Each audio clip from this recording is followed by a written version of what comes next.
Well, good morning, Starkville. After a pretty cloudy morning, we're finally starting to see a few more peaks of sunshine, but don't get used to that because as we head into tomorrow, we do have the threat for some severe weather. So be sure to stay tuned with Campus Connect tomorrow, and we will see a much drier weekend after a pretty wet end of the work week.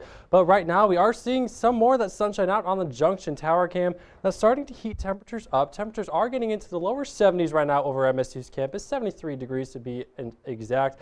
And one of the reasons why we are so warm is that south wind is just pumping heat and humidity into Starkville. It's 72 degrees right now in New Albany, all the way up through Boonville, 74 degrees right now in Tupelo, 72 in Houston, 73 in West Point and in Columbus, and down south, 72 in Louisville. Now, as we head into the next couple of hours, temperatures are going to really climb because of that southerly wind and a few more peaks of sunshine. So around your 2 o'clock hour, temperatures will be into the lower 80s. As we're heading out of work and school, we're going to hit a high of 85 degrees today before slowly starting to decline at 6 o'clock, getting into the lower 80s. But one thing you'll notice is as we head into the overnight hours, that cloud cover will continue to increase. That's going to act like a blanket to keep temperatures in check, so they're not going to drop off that much. So here's the real story for the next couple of days is this very strong frontal boundary starting to move into the Great Plains. Now, the reason we saw all those clouds this morning is because we're now in the warm sector with this front as that warm front lifts to the north.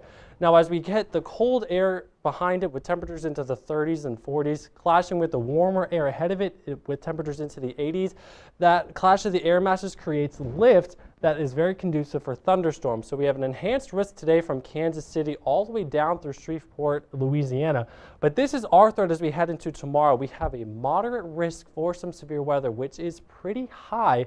So let's plan out when we can actually see this rain. As we head into the overnight hours tonight, we will see some partly cloudy skies as we await for this front to finally start to move into northeastern Mississippi.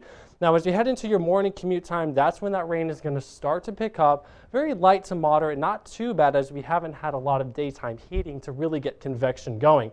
But as that front gets even closer to Starkville around your early afternoon time to the evening commute, that's our best chance for when we will start to see some severe weather. Now, we will see some gusty winds of 60 miles an hour plus, and we will also see a possibility for some hail and some tornadoes, and we can't rule out the possibility of some flooding. As we head into early Friday morning, that's when we will start to clear out, and as we head into your Friday morning, we will finally see some more sunshine out there. But for today, though, those clouds will stick around, temperatures steaming into the mid-80s, well above average for this time of year, but we will still see a few peaks of sunshine through those clouds outside. Now, as we head into the overnight hours, this is when we're going to notice our winds will start to pick up a little bit, gusting up to 20 miles per hour, and those clouds will also be on the increase as we're waiting for that front to finally move in. Temperatures will be into the lower 60s. Here comes that front on Thursday, excuse me. So we do have the severe weather threat for winds of 60 miles an hour and greater. We can't rule out the possibility of tornadoes and some significant hail. I do think flooding is on the lower end of our severe weather risk. And as we head into your weekend, temperatures will be very nice into the mid 70s with plenty of sunshine with another front moving in by Monday.